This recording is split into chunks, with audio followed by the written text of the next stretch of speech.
Hello everyone and welcome to my YouTube channel. Today we are going to discuss how to make your Snapchat into dark mode, which means how to enable dark mode on Snapchat. So if you are using iPhone device or Android device, the process is same.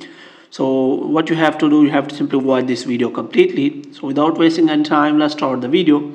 First of all, you have to simply open the Snapchat here. Now if you want to turn on the dark mode on Snapchat, for this you have to simply open the Snapchat, and here you have to click on Bitmoji profile, and here you have to click on settings, and you have to simply search for app appearance in these settings.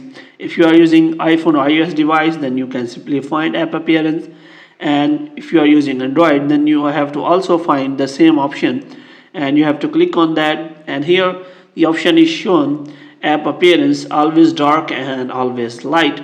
And here you have to simply click on always dark, and you have to restart your Snapchat.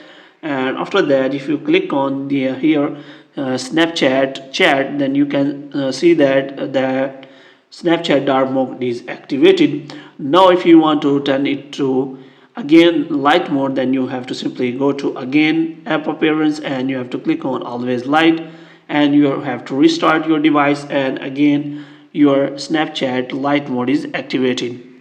Hope you have liked this video. If you want to get more videos like this, you can subscribe our channel.